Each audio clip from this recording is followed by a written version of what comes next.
अस्सलाम वालेकुम गाइस, मैं हम मोहम्मद नईम और तुसी देख रहे हो मेरा यूट्यूब चैनल पंजाबी व्लॉग 133। मेरे जहाँ तो खुश आमदीद। उम्मीद करता सब खैरियत हो कि अल्लाह पाक सब खुश रखे, तो हंसते रहो, वसते रहो, आबाद रहो, तो अपनी दुआओं में याद रखो। अज मैं हाँ जी रहीम यार खान रेलवे स्टेशन पर। अज तुहानूं इत्थों दा दिखाने नज़ारा कि किस तरीके रेलवे स्टेशन के इंटर होया जाता है और की तरीकाकार होंदा, मुसाफर खाना किस तरह बनया हुआ है और प्लेटफार्म तुहानूं दिखाने प्लेटफार्म किधर किधर है और किधर किधर ट्रेन जाती है और ट्रेन की आमद का भी तुहानूं सिलसिला दिखाने इंशाअल्लाह। अगर मेरे चैनल पर वीडियो नवी देख रहे हो तो चैनल में जल्दी जल्दी कर दिया करो सबसक्राइब, बैल आइकन पर कर दिया करो क्लिक, ताकि हर मेरे आने वीडियो तुहाडे तक नोटिफिकेशन पहले मिल जाए। जो वीडियो के नाल और ट्रेन जो ही को आती तुहानूं ट्रेन का भी नज़ारा दिखाने। इधर शहर है और यह सामने है जी रेलवे स्टेशन का मेन इंट्रेंस।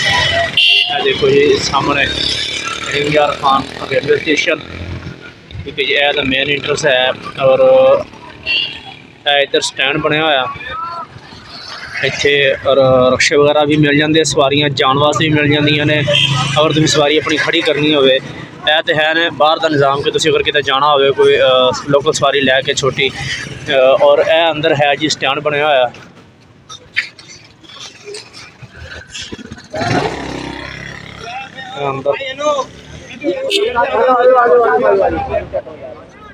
यह स्टैंड बनया आवाम की सहूलत वास्ते कि गड्डियां वगैरह खड़ियां करके बाद कोई अपने सवारियां किसी दियां मतलब किसी को चढ़ाने वास्ते आया या लैने वास्ते आया, तो खड़ियां सवारी खड़ी करके अपना आराम नाल अगे जाके स्टेशन पर जा सकता।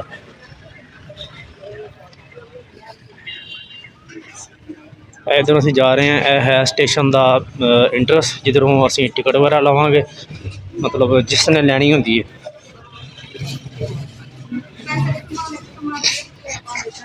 सीढ़ियाँ चढ़ के ऊपर सामने टिकट घर है। यह वो जगह है अगे जिथे दो बंदे खड़े हुए हैं सामने उपर लगा है पैंफलेट। इतने टिकटा लैनिया होंदियां बंदे ने, जिथे जिस साइड में जाना हो टिकटा लैके फिर अगे की तरफ बंदा रवाना हो जाता है, अगे जाके प्लेटफार्म बंदा पहुँच जाता। यह है जी रहीम यार खान रेलवे स्टेशन का प्लेटफार्म। यह पुल है क्रॉसिंग के वास्ते कि जिस बंदे ने वो साइड है जिथे मैं तुहानूं दिखा रहा कि जिस बंदे ने पंजाब वाली साइड तो पंजाब वाली साइड है, जिस बंदे ने पंजाब वाली साइड तो कराची वाल जाना हो तो वह इस साइड पर खड़ा होएगा इधर, और इधर नूं है कराची जाने वास्ते ट्रेन जो ही आने वाली। एक ट्रेन आती तुहानूं ट्रेन भी दिखाने, और यह जी साइड है प्लेटफार्म ये है कि कराची वाली साइड तो जिस बंदे ने पंजाब वाली साइड तो जाना है मुल्तान बहावलपुर मुल्तान लाहौर फैसलाबाद, वो इस साइड पर खड़ा होएगा। यह प्लेटफार्म बनया होया मुसाफिर वास्ते बनया होया, मतलब इंतजार का मुसाफिर खाना समझ लो, छपरा वगैरह उन्हें बनाया होया आवाम के बैठने वास्ते। और यह तुहानूं दिखावां, यह तुसीं देखो ना, एक ए वाला और एक उपर दो तुहानूं एक डंडे जे बने हुए हैं इस तरह, और लाल बत्तियां नज़र आ रही ने। इन्हां लाल बत्तियां का मकसद है कि इस जगह पर हजे कोई ट्रेन नहीं आ रही, अगर कोई ट्रेन नूं रोकना भी हो तो अगर लाल बत्ती लगी हो तो कोई भी ट्रेन इनू क्रॉस नहीं करेगी। अच्छा जो अगर ट्रेन ने गुजरना हो जो है ना छोटा जोड़ा इधर नज़र आ रहा है, ये है इस प्लेटफार्म वास्ते फिर गड्डी आन के रोकती है, और फिर जो गड्डी ने जाना हो डंडा थले हो जाता है और इहदा रंग जो ना मतलब हल्का हल्का हरे रंग का हो जाता है, और जो है ऊपर वो है दरम्यान वाले प्लेटफार्म वास्ते। दरम्यान वाला प्लेटफार्म है कि जी गड्डी पंजाब वाली साइड तो आन के कराची वाल जाती है थ्रू टाइम, जिहदा मतलब इत्थे स्टाप ना होवे वास्ते, वो फिर वह डंडा जो ना थले हो जाता है, वह सिग्नल उन्होंने मिल रहा होंगे दूरों ही, तो वह गड्डी चली जाती फौरन। अगर उन्होंने सिग्नल ना मिल रहा हो, बत्ती लाल हो तो ट्रेन इस प्लेटफार्म इनू क्रॉस नहीं करेगी, तो मतलब है कि अगे कोई ना कोई मसला है जिसकी वजह तो यह रस्ता उन्होंने इन्होंने इशारा सिग्नल नहीं दिता और ट्रेन इतने रुक जाएगी। ये बहुत दूर तो नज़र आ रहा होंगे। अजकल तो वैसे जदीद टेक्नोलॉजी है, जदीद ट्रैकिंग सिस्टम के जरिए पहले पता चल जाता कि अगर कोई खराबी है, और ऑटोमैटिक भी सिस्टम बनया होया। अच्छा तो मैं एक इधरों कराची वाली साइड तो ट्रेन आ रही है, मैं तुम्हें दिखाना अगर पता चल जाए शायद, क्योंकि दूर काफ़ी ज़्यादा रात का टाइम है और उत्थे लाइटिंग का सिस्टम भी नहीं है। इन्होंने दोनों लाइटों के ना ये देखो हल्का हल्का थले नहीं है, जी उपर अध च नज़र आ रही दो लाइटा पीलियां पीलियां, इत्थे भी मतलब लगे हुए हैं कंढे, जिस तरह इधर लगे हुए अनाउंसमेंट हो रही सुनो। कराची से आकर पेशावर तक जाने के लिए प्लेटफॉर्म नंबर 2 पर आ रही है रेटिना पवन एक्सप्रेस। कराची से आकर खानपुर लियाकतपुर बावलपुर मुल्तान साहिवाल लाहौर रावलपिंडी पेशावर तक जाने के लिए प्लेटफॉर्म नंबर 2 पर आ रही है।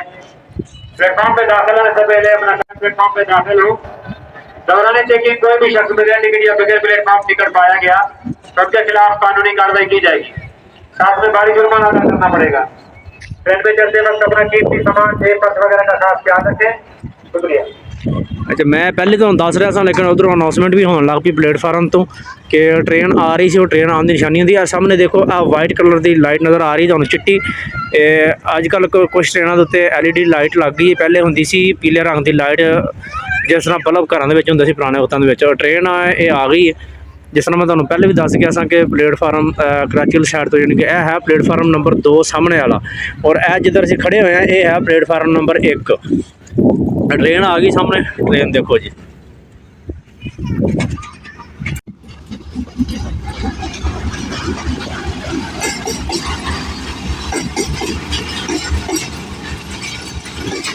नवे डब्बे ने जी, यह जोड़े ना डब्बे यह पुराना एक बिच कोई नवीं ट्रेनां निकलियां सी पिछली हुकूमत दे विच ते उन्हां दे डब्बे विच मिक्स होए हुए है। यह है इकानमी क्लास इनूं कहंदे ने, मतलब जिवें असीं कहंदे ना कि नॉन AC जिन्हां दी विंडो खुल्लियां होईयां होण ओह हुंदी है इकानमी क्लास बोलिया जांदा है।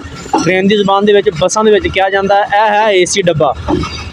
इकानमी क्लास कहा जाता है, मतलब यानी कि नॉन AC डब्बे नूं, क्योंकि उहदे विच AC वगैरह नहीं होंदे, ओपन माहौल हुंदा और इन्हां दा टिकट दा किराए दा भी फर्क हुंदा है। यह देखो सारा निज़ाम। तुसीं कमेंट्स करके लाजमी दसना जिस बंदे ने पहले ट्रेन का सफ़र किया है या जिसने नहीं किया होया, कमेंट्स में लाजमी दसना कि किस बंदे ने पहले सफ़र किया और उन्होंने सफ़र किस तरह लगता। मैं जिंदगी दे विच पहले एक दफ़ा ही सफ़र किया। हेलो जी, उधरों उतों तक के और इधर देखो चेक करो कि कितनी दूर तक, वो काफ़ी अगे तक देखो ट्रेन खड़ी हुई। पुल के उपरों मुसाफिर जोड़े कोई लेट होए हैं वो जल्दी जल्दी इधरों पुल चढ़ के और उधरली साइड पर जाके दवा अपने ट्रेन च बहन के डब्बे दे विच। इसका टाइम यानी कि ना 2 मिनट होंदा बड़ी मुश्किल, और इन्हें चलन तो पहले एक हॉर्न देना होंदा, एक तो बाद दूसरा और तीसरा हॉर्न देने सार फौरन चल पैंदी। मैं कोशिश करना कि तुहानूं अंदर तो जाके माहौल दिखाना, क्योंकि मैं खड़ा इस साइड ते और ट्रेन है उस साइड ते, तो मैं जाना कोशिश करना कि जाके तुहानूं अंदर का भी थोड़ा जिहा माहौल दिखाना कि ट्रेन अंदरों किस तरह होंदी है। बस के पैदान जोड़े ना वो होंगे थोड़े जे जिस तरह आम घर में सीढ़ियाँ बनिया होंदियां उस टाइप के, लेकिन ये पैदान बिल्कुल ही सीधे होंगे। देखो यह शेप होंगी है इतने चढ़ना और उतरना थोड़ा मुश्किल होंगे, लेकिन मैं आउट साइड से खड़ा मैं चढ़ना। यह ट्रेन बिल्कुल ना खाली है, ये रश घट ही है, आवाम इस तरह सिंगल बनी होंगी है सीट, और यह 3-3 सीटां का होंगे। इनू बर्थ भी कहते हैं, यह मतलब 3-3 4-4 सवारियों का बनाया होंगे सैटअप। यह होंगे जी इस तरह रस्ता। छोटे किधरों आ रहे हो तुसी? सालकाबाद किधर जा रहे हो? गुजरान है। चलो जी माशाल्लाह जी। यह है जी इस तरह दरवाज़ा दोनों साइडों से, यह भी दरवाज़ा और उधर सामने भी दरवाज़ा, सवारियों का चढ़न का उतरन का, और यह है गैलरी मतलब अंदर जाने वास्ते, और यह बनया होंगे वाशरूम ट्रेन के अंदर। मैं उस साइड तो निकल इंटर होया सा और दूसरी साइड तो आन के खलो गया इधर। वो चेक करो गाइस सामने ना, यह देखो यह हरे हरे रंग की लाइट तो थोड़ी जी नज़र आई सी। यह पिछे पिछे होंगे ना ट्रेन के आखिरी डब्बे के मतलब समझ लो कि बस की जबान सिलेंडर बोलिया जाता। वो हम उधरों टारज दे रहा सी, इशारा दे रहा सी कि जरा अगे इधर बैठा है ना वो बहुत अगे ट्रेन चलाने वाला ड्राइवर जरा उन्होंने दे रहा सी सिग्नल दे कि भी बिल्कुल इधर हुण काम मुक्या तो तू जान दे। और इत्थों तुसीं देखो थोड़ा थोड़ा तुहानूं यह नज़र आ रहा है बिल्कुल हल्का हल्का हरे रंग का, वो एक हरी लाइट नज़र आ रही है। ये उन्होंने अगू जाने वास्ते सिग्नल मिल गया कि भी तुसीं ट्रेन बिल्कुल जाने वास्ते रास्ता बिल्कुल क्लीयर है। और हुण इंशाअल्लाह अल्लाह खैर करे हुणे ही ट्रेन हारन देगी और ट्रेन जिहड़ी है अगे चल पेगी। हुण ट्रेन ने हारन देना शुरू कर दिता, ठीक है। एक हारन दे चुकी है, दूसरा हारन दे के तीसरे के नाल ही फौरन इन्हें गड्डी रवाना कर लेनी होंदी।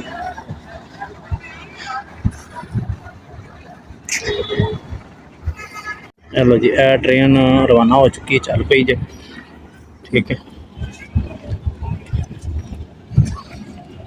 तो जी दुआ है कि अल्लाह पाक सब मुसाफिरों को अपनी अपनी मंजिल तक खैर खैरियत के नाल पहुँचावे।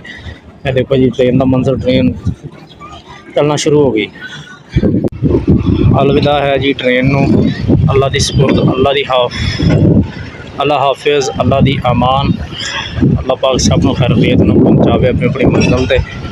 ट्रेन का सफ़र बहुत आसान भी होंदा, मज़ेदार भी होंदा है, लेकिन जिस बंदे ने पहले ना किया होवे उन्होंने थोड़ा मुश्किल भी लगता है। क्योंकि मैं एक दफ़ा गया सा, मैं जिंदगी पहली दफ़ा बैठा सा अपनी होश के मैं गया सा इत्थों रंजा खान तो बह के तो मुल्तान तक हज़ारा एक्सप्रैस से थोड़ा थोड़ा ना ये जिवें झूले आते हैं इस तरह हल्के हल्के जंप लगते हैं तो बंदे को इस तरह लगता कि जो पता नहीं हुणे मैं शायद गया मैं थल्ले डिग पैना। लेकिन सफ़र जो ना बहुत ही मज़ेदार होंदा है।